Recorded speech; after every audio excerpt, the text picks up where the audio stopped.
time I ever talk on the Spiritist talk, on Therapeutic talk. I have been studying Spiritism for a long time, but I actually never had much of the courage to stand up and talk. So please forgive me for any mistakes or being a bit nervous maybe or anything. Okay. So just a general introduction. Welcome everyone to our Therapeutic talk. Today we're going to talk about forgiveness and guilt.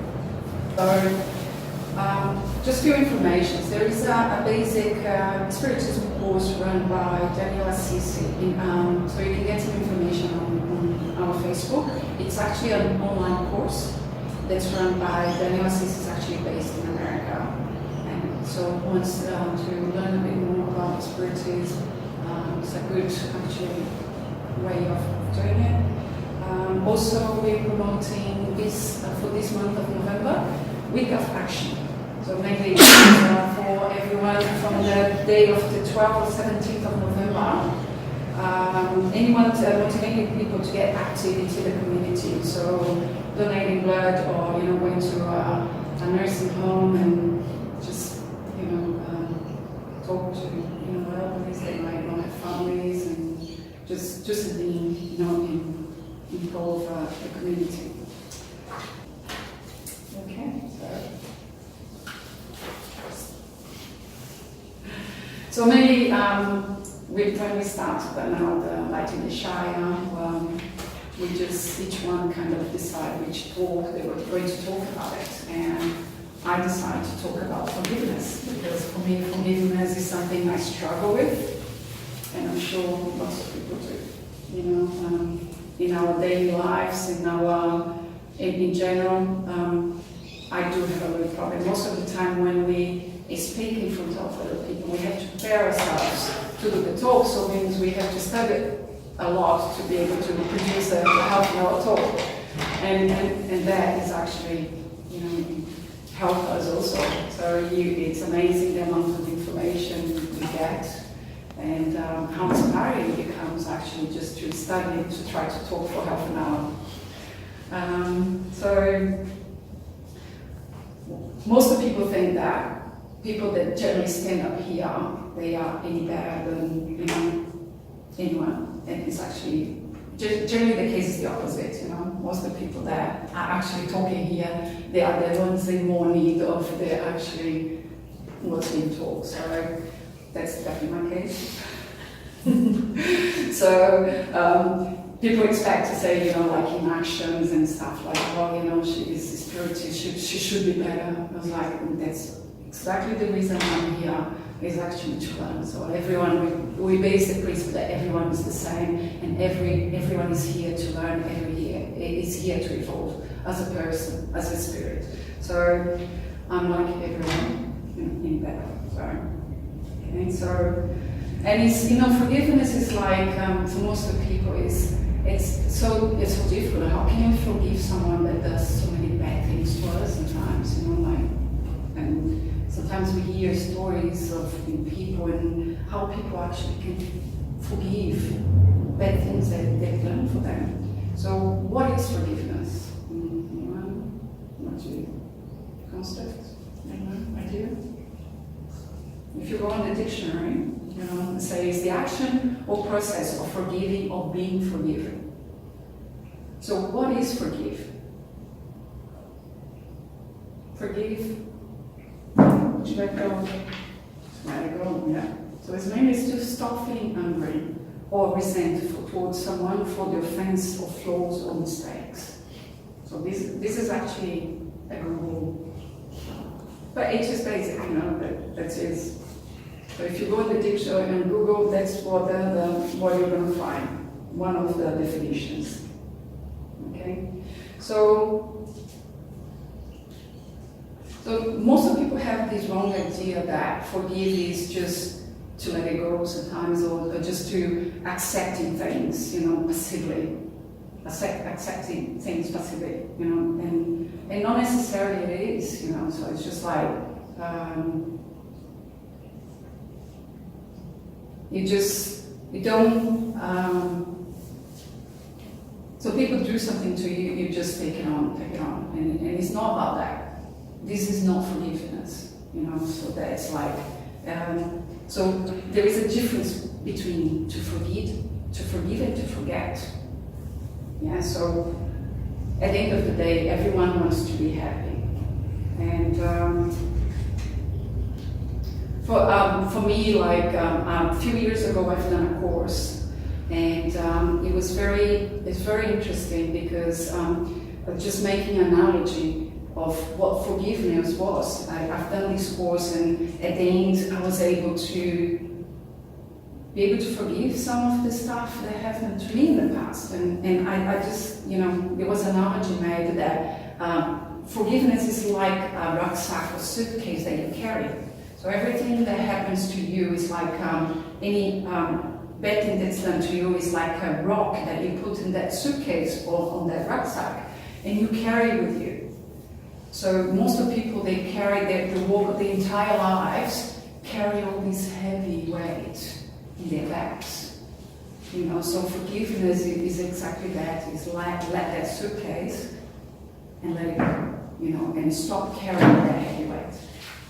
Because, you know, like generally the person that have difficulties to forgive, it will, every single thing that's done to them, they just add it on and add it on. By the end of, you know, for a few years of your life, you end up with lots of, you know, luggage, as they say. So I remember when I did this course, it was exactly that feeling I had.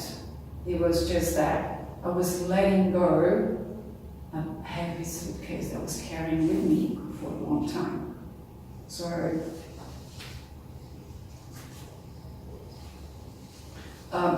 and what they show in this course was that someone does something to you, okay, so this is the past, so there is a fact.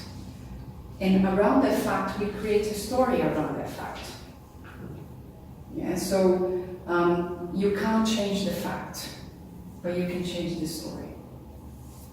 And that was the difference, you know, for case the same. So an example, okay, you're 5 years old and you're in a playground and you're playing, and the kid come and hit you and say, "You were stupid." And then from that moment on, it impacts you and you start to think that you were stupid. And you carry on your entire life telling yourself that you're stupid. Because a kid out there, 5, you know, when you were 5, told you were stupid. And you believe in that. So it had the fact, and there was the story as a kid you create about yourself that you were stupid. And you just carry on until you actually break that and change the story. You know, like the fact, you can't change the fact. Yeah. So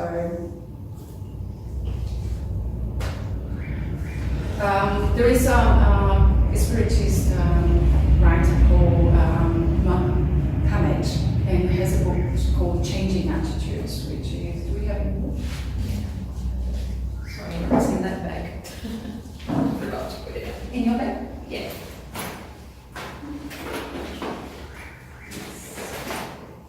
Okay. There you go. I had to go translation because I only had the Portuguese version. Oh, yeah, they have it in English now? Yes. Okay, that's enough. I just kind of summarized that. So Hamed says that to forgive is not to support behaviors that bring us physical or moral pain, pretending everything is okay, knowing that everything around the world us is crumbling. To forgive is not to believe in agreement with others' wrong behaviors. Forgiveness is to be compassionate, is a way of living. So people make mistakes. The act of forgive is a denial of its own feelings.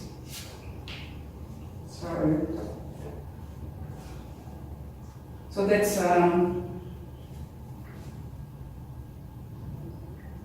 so maybe it's what he says, yeah. So, and Hamed says we exaggerate our interpretation of what's happening. exactly the same, like, you know, like there is a fact and the stories we make about it. Yeah, so, and what he said, when he says that, it's like, I don't know if you've been in situations, I have been in situations where, you know, I had a problem and at the moment the problem happens, we just think this is the end of the world. Yeah, so, okay, you carry on with life, you know, the problem passed, you're able to resolve or move forward. And when you look back, you laugh at yourself because it wasn't that bad.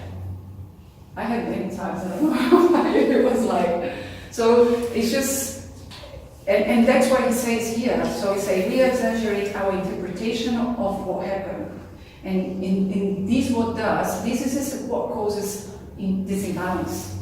So that gets us, so when he says, what it does, disorganize our minds, yeah, of our ideas. So, and this does not happen, the forgiveness process. So this is, and what he says is like, to disconnect from the offenses of our thoughts can connect with good vibrations. So means, so from the moment, he says, we have to detach ourselves emotionally from the situation. So even like it's very difficult to do that because we are human beings, you know, but that's what he says, like we have to take our emotions out so we are able to actually think clearly. Yeah, because and this imbalance us, takes us out of, you know, and we know, when you're fighting, okay, you're having a discussion, we get so, our minds get so full, we end up saying many things, and that's the same thing he's saying here. It's just saying, which is very hard, and that's why forgiveness is not an easy thing to do. Yeah, so it's just like, what's the best way of actually to emotionally detach us from the situation? What do you reckon, what that would be? I think if you see the situation, like if you're not inside, if you see like, if you watch, then you'll be able to see the other side. And when you see the other side, then it doesn't hurt that much your feelings because you'll be able to see other view. Yeah, exactly. Yes, it is. Yeah, exactly.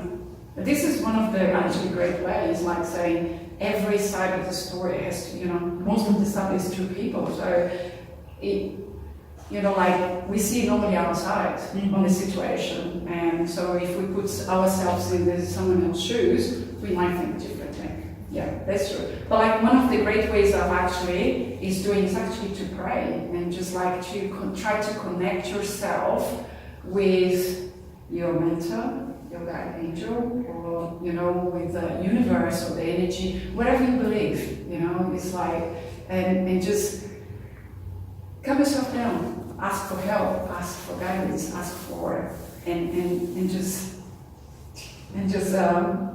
so that help us to restore our peace and our serenity. So, and basically what it does is the quality of our thoughts that help us or give us the ability to connect and disconnect with the problem. You know, we talk a lot about these in Spiritism, like we are energy, we are beings, and we are made of energy. And our energy levels is what connects us in the universe. So when our energy is low, the connections we're going to have low connections.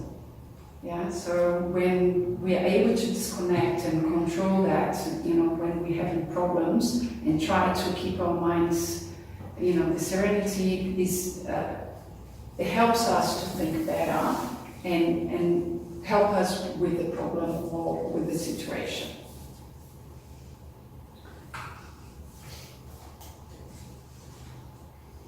So like, one of the things for me, like when I personally start to go to the Spiritist Center, My first breakthrough was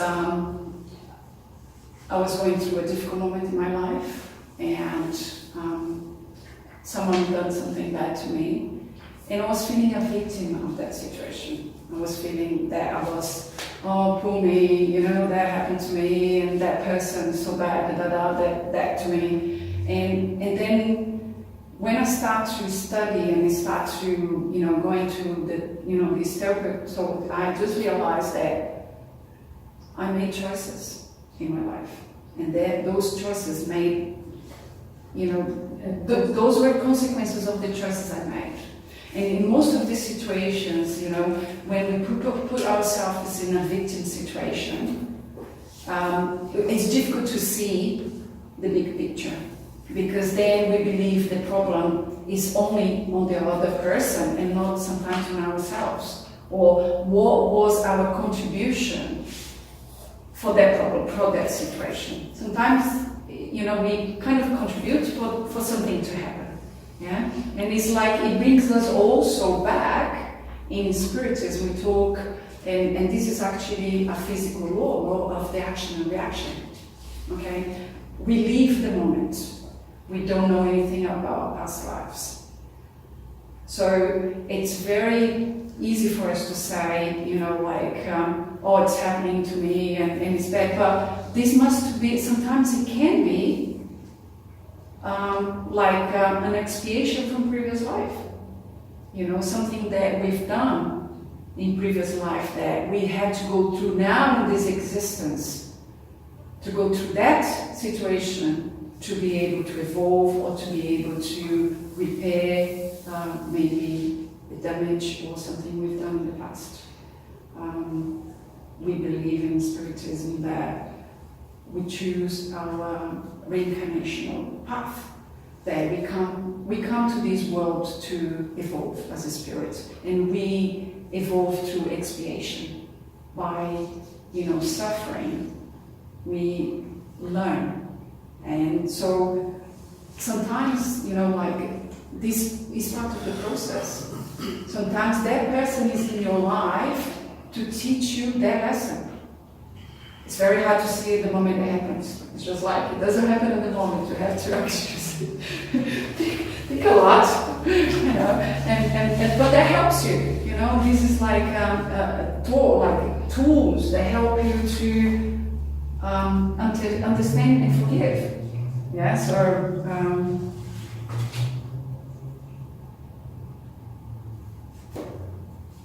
there is, I don't know if you guys heard, there is a book called Hell and Heaven from Allan Kardec. It's one of the 5 books that Kardec wrote.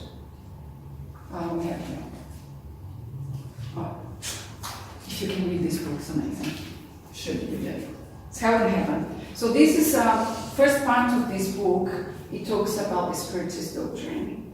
But the second part of this book, it tells you stories. So this is the 1800s, yeah, we're talking about. So spirits, they came back in medium sessions to tell their experience of past lives, or like of passing, when they pass away.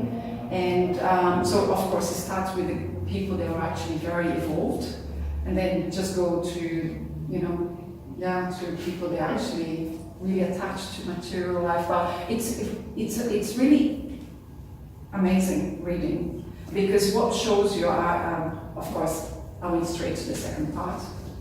When I read the book, I was very interested about it.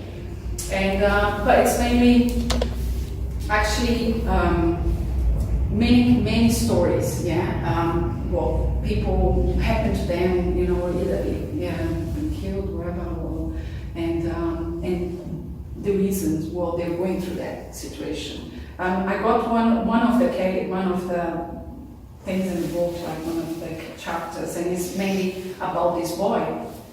It's on chapter 8, and it's earthly expiations. And this boy called Marcelo, he was between 8 and 10 years old. He was in hospital. He was suffering. He was, you know, deteriorating. His health was really bad. And the doctor was he was mainly, you know, skin and bone. And the doctor he was in incredible pain, and the doctor was very, very sorry for him, you know. And this boy was asking the doctor for more medication because, and the doctor, oh, I gave you the high dose I could, and he said, oh, please give me more because I don't want to wake the people around me with my pain, and the pain doesn't allow me to connect with God. So these spirits discharge, disincarnate, and come back to these mediumship, you know, meeting, and he's mainly he mainly says that in previous lives he was a rich boy, he was very vain, he was mean to people, and so he was actually expiating, you know, his previous life. So in the previous life, before that one, he spent the whole life in expiation and came back and had another 10 years to be able to kind of, you know, repair that or connect again with, let me say here,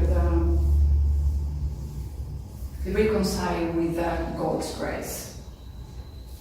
So, and what was very notorious for, very important for the doctor was like he was amazed how that child, and in such a pain, so was so enlightened, and how many spirits we come across in this world that they are in intense suffering, and still in their intense suffering, they still see beauty in life.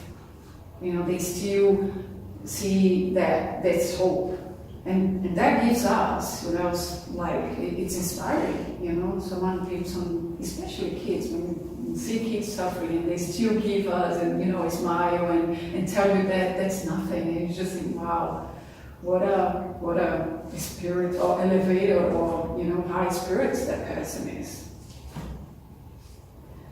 So, I think I just kind of jump size.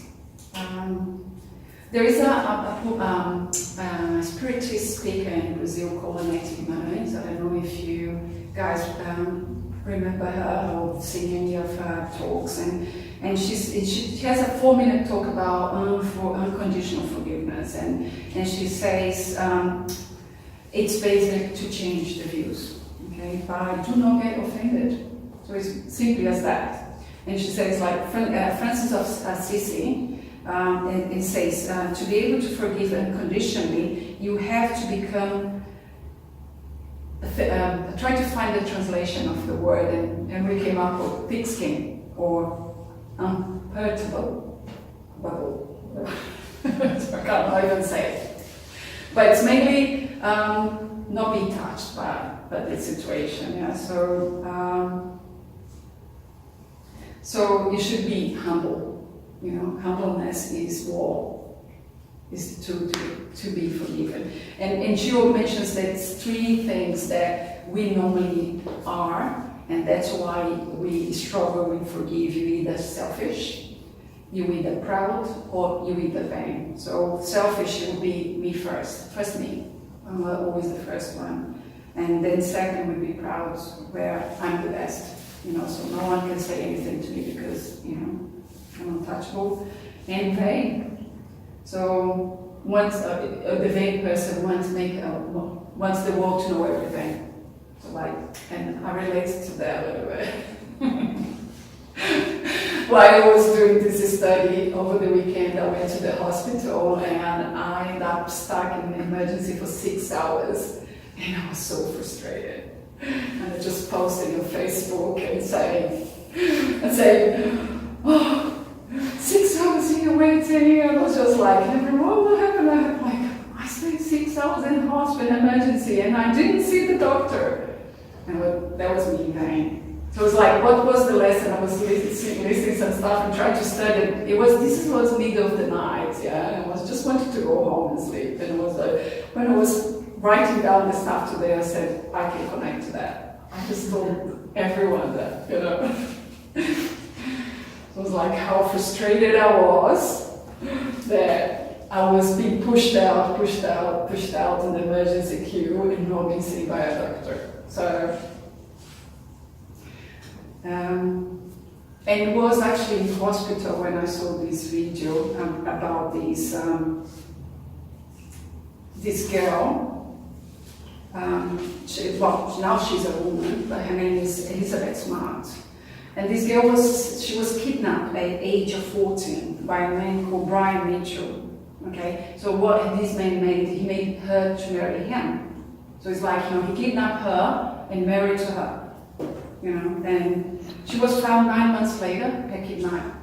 And the first thing her mom gave an advice when she found her, and I'm going to read that advice, is really, I thought this was so good. I thought we can finish my talk with that, because it was like, her mom's advice was, what these people did to you was terrible, evil.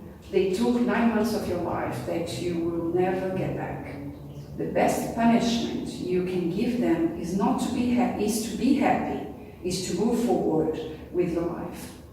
Do everything you want to do, because by feeling sorry for yourself, by holding on the past, by relying on it, that's only allowing them to steal more of your life away from you. And they don't deserve a single second more. You need to be happy, and you need to move on with your life. So maybe she followed her mom's advice. And Elizabeth says about forgiveness. Forgiveness is not the other forgiveness is not for the other person. It is for yourself. Life is so worthwhile, and no matter what has happened to you, no matter what your past is, each of us deserves to be happy. Bad things do happen, but that doesn't mean that they need to define us or to destroy our lives. They shape us, they mold us, but they don't have to define us, because in the end, what defines you is how you react, are the decisions that you make. You are who you decide to be. You are the captain of your destiny. That's it.